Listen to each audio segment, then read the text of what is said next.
Señor Dunn, muy buenas noches, bienvenido a CBC. Muy buenas noches, les agradezco mucho por la entrevista.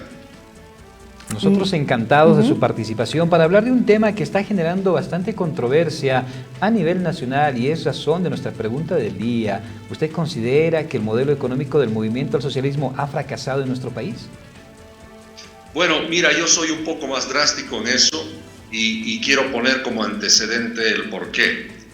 Yo he estudiado, he analizado ese llamado modelo económico social comunitario productivo durante muchísimo tiempo y desde ya el año 2012-2013 escribí mucho respecto a que era un modelo, entre comillas, económico que tenía muchas dificultades, poniendo énfasis claramente de que en realidad no es un modelo económico como tal, simplemente hay que llamarlo modelo económico porque la palabra modelo está dentro de su nombre.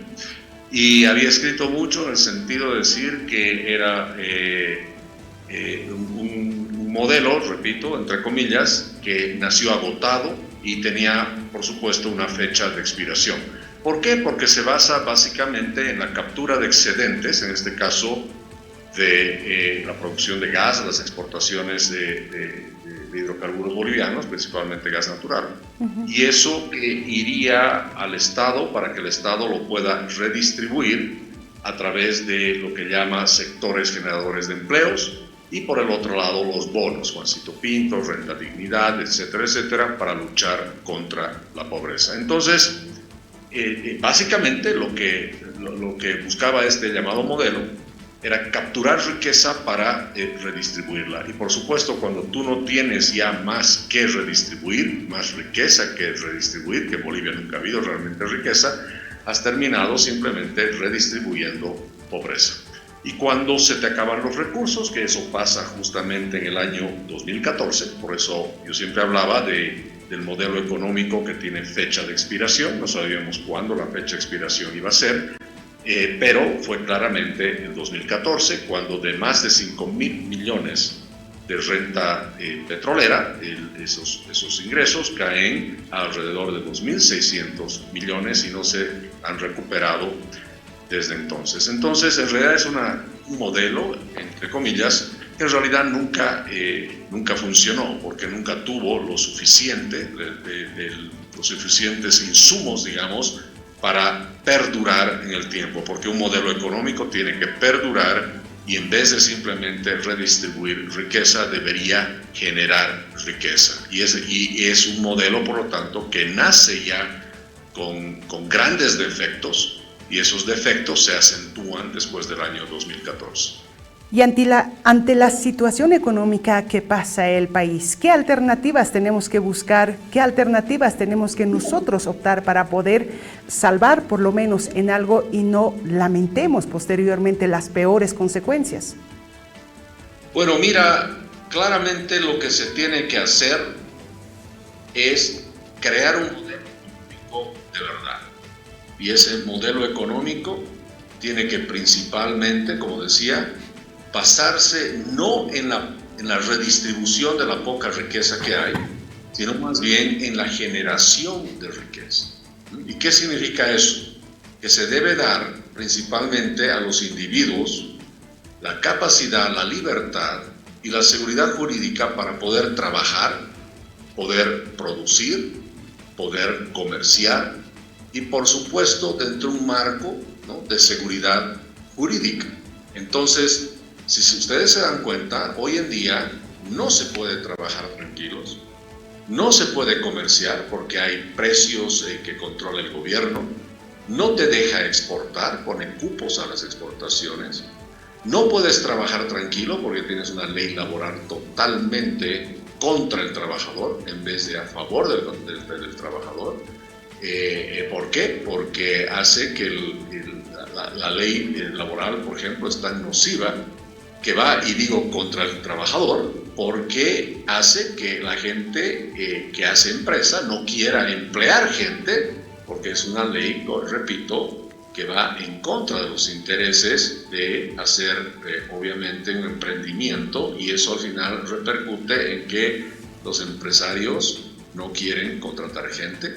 Y por el otro lado tienes una situación compleja donde el estatismo tan fuerte, el centralismo tan fuerte, un gobierno que absorbe el 85% de todos los recursos que se tiene en el país, hace que quede muy poco de libertad, ¿no es cierto?, para que el sector privado y los emprendimientos puedan florecer. Quiero que piensen en algo que es bien importante.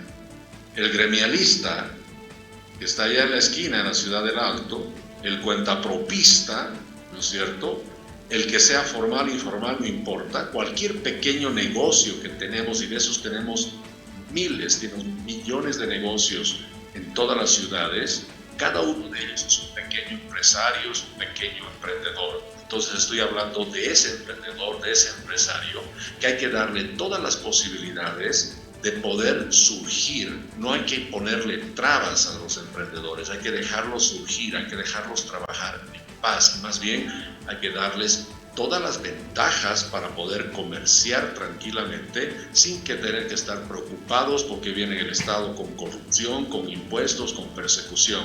Así es que la economía debe de funcionar. Ese gremialista, por más chiquito que sea, ese cuentapropista, por más chiquito que sea, es un emprendedor, es un empresario, es una fuente de creación de riqueza. Estimado doctor Dunn, la pregunta que yo quiero hacerle se basa en cómo ha sido puesto y expuesto el modelo social comunitario productivo. En su prefacio, en la presentación, indica que este modelo va a ayudar a la economía del país a pasar de capitalistas a socialistas. En este proceso se ha visto, como usted mencionaba, que se ha ido perdiendo la poca riqueza que teníamos en el país.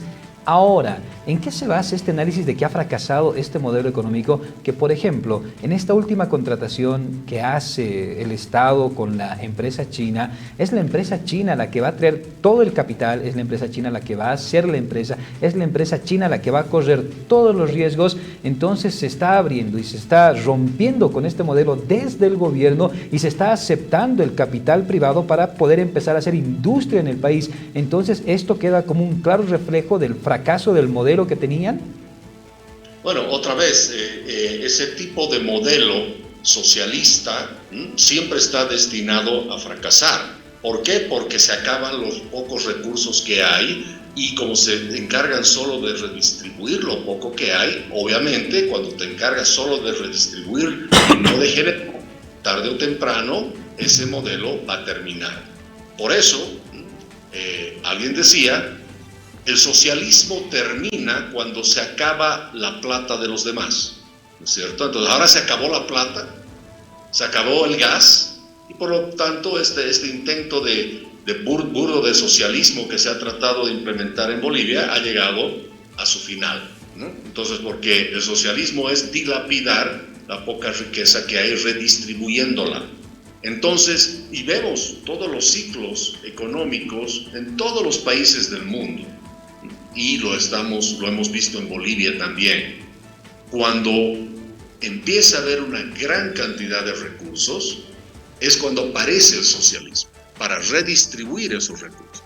Y cuando se acaban esos recursos, los mismos socialistas buscan al empresario privado, buscan libertad de importación y exportación, buscan al capital nacional e internacional para generar riqueza de nuevo, porque en el fondo reconocen que su modelo es dilapidar riqueza y no generar riqueza. Entonces, cuando termina la riqueza, tenemos que volver a buscar al capitalismo, al empresario, al privado, al inversionista internacional, para que vuelva a generar recursos de nuevo. Lamentablemente, estamos viviendo esta historia y esta película ya la hemos visto antes. A ver, recordemos los años 80.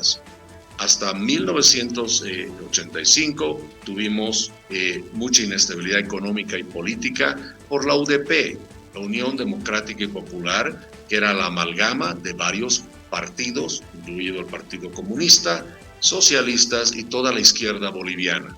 ¿Y qué hicieron? Destruyeron la economía de Bolivia. Y fue necesario que aparezca, ¿no es cierto?, un gobierno, en ese caso Víctor Paz Estenssoro, con un decreto 21060 para poner en orden la casa. Y básicamente desde 1985 hasta el 2023 hemos tenido estabilidad económica y hemos tenido, por supuesto, también una situación donde la economía, la inflación, por ejemplo, la devaluación y ese tipo de cosas eran algo del pasado. Y el socialismo ha venido a cambiar eso y ahora nos vuelve otra vez a recordar, ¿no es cierto?, lo que había pasado allá por 1982, 83, 85. Entonces, seamos claros, el socialismo termina cuando se acaba el dinero. Mira, hay muchos que critican el tema de los bonos, consideran que es insulso el pago. Como economista, ¿cuál es su opinión? Si quitamos estos bonos, ¿de alguna otra forma paliaría para la estabilidad económica en el país? Bueno, partamos de un principio. ¿Por qué tenemos que dar bonos? Tenemos que dar bonos, o el Estado boliviano tiene que dar bonos, porque tienes ciertos grupos sociales, ciertas personas, ciertos individuos que evidentemente están sin recursos. ¿Y por qué están sin recursos? ¿Y por qué no tienen trabajo? ¿Y por qué no tienen la posibilidad de ellos generar sus propios recursos? Porque justamente el Estado ha creado condiciones adversas que hace que no haya suficiente empleo, que no haya suficiente buena educación para poder ser profesional y ser alguien, ¿no es cierto? Entonces, todo eso es producto de un Estado malo, de un Estado que no pone las condiciones necesarias para que la gente salga adelante. Entonces, por eso aparece como solución el tener que dar bonos. Entonces, ¿cómo es que se tiene que mejorar esto? Y eventualmente la meta tiene que ser que los bonos desaparezcan. Entonces tendrán que ir desapareciendo en etapas mientras vas generando las condiciones para que sea el sector privado, los capitalistas, los pequeños empresarios, que también son capitalistas, los gremialistas, que también son pequeños capitalistas, empiecen a hacer trabajar su capital, su dinero, y ellos empiezan a contratar gente, y donde tú tienes capital que funciona, capital que se pone a trabajar, genera en sí trabajo, y donde hay trabajo ya no hay necesidad de bonos. Para que la gente le quede claro, de repente revisando un poco el modelo social, económico, productivo que tenía el movimiento al socialismo bueno que tiene, estaba basado en los excedentes que se generaban a partir de los sectores estratégicos, como ellos lo habían denominado en aquel entonces, hidrocarburos, minería, electricidad y recursos ambientales. Esos excedentes que se generaban a partir de estos iban a ser redistribuidos, ojo, a sectores generadores de ingresos, así lo denominaron ellos. Era la industria, la manufacturera, artesanía, turismo, desarrollo agropecuario, vivienda, comercio, y todo esto iba a ahondar e iba a abonar la redistribución para programas sociales. Ahí entraba el bono Juancito Pinto, la renta dignidad, el bono Juana Zurduy y la lucha contra la pobreza. ¿Qué pasa? Que nosotros teníamos y vivíamos con un excedente económico, sí, a base del gas que ya no tenemos, se acabó, no fuimos previsores y por ende se acabaron el excedente económico. La minería no pagan impuestos, es un sector que ha sido duramente criticado al respecto. En cuanto a electricidad se refiere, las plantas generadoras de energía eléctrica proveniente del sol también han sido descuidadas, ya se ha hecho un reportaje al respecto. Y los recursos alimentarios. De repente, los recursos ambientales, que de repente van ahí también el tema de la soya y demás, y ya no somos exportadores tanto así de estos elementos, sino nos hemos convertido en importadores. Entonces, este modelo desde sus bases ha sido un fracaso, por lo menos así lo dicen algunos analistas. ¿Usted parte también de esa opinión? Sí, como le decía, en realidad no que ha sido un fracaso, nació muerto. Nació muerto porque sus principios eran los que tú dices. Vamos a capturar estos excedentes para redistribuirlos. Entonces ya nace con una fecha de expiración. Cualquier cosa que tú agarres en la naturaleza, que vas a agarrar y vas a redistribuir, en algún momento se va a terminar. Y justamente, ¿qué es lo que agarra este modelo para redistribuir? Recursos naturales que obviamente son no renovables. Entonces, claramente eso se iba a acabar en algún momento. Por eso yo insisto, yo he escrito mucho con el título de Modelo Económico, Social, Comunitario, Productivo, diagnóstico de un modelo agotado, ¿no es cierto? Porque nace agotado, ya nace con fecha de de expiración. Y por supuesto, cuando se dice vamos a explotar solo recursos naturales para hacer que la economía funcione, no solo que estás agarrando recursos que son finitos, sino por el otro lado estás condenando a la economía nacional, en este caso boliviana, porque no puede ser de que estemos pensando que nuestro desarrollo, nuestro futuro es simplemente redistribuir riqueza en vez de generar riqueza. Hay países que no tienen ningún recurso natural, no redistribuyen nada de recursos naturales porque no lo tienen y sin embargo están entre los países más ricos del mundo. Ahí está Suiza, por ejemplo, ¿no es cierto? Ahí está Japón. Entonces son países que más bien están generando riqueza a partir del trabajo de las personas, de la innovación, del poder de poder crear servicios que otros necesitan, de poder comerciar y de poder abrirse al mundo. Sin embargo, este modelo, el otro gran defecto que ha tenido es que busca el crecimiento hacia adentro y por eso siempre el gobierno está orgulloso del incremento de lo que llama la demanda interna.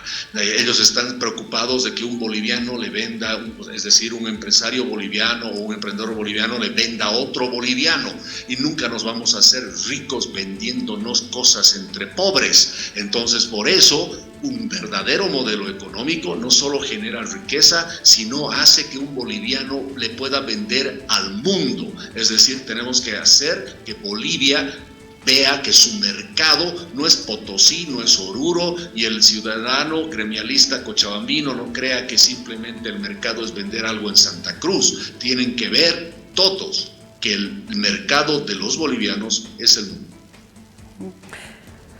Mira, qué interesante la mirada que hace un analista económico a lo que vivimos en nuestro país. Muchísimas gracias. Próximamente vamos a seguir hablando porque va a ser así. Día que pasa, se generan más temas, se generan más preocupaciones de la población boliviana. Muchísimas gracias, hasta cualquier momento. A ustedes las gracias y un saludo cordial a toda esa ciudad del Alto que quiero mucho. Buenas noches. Buenas noches.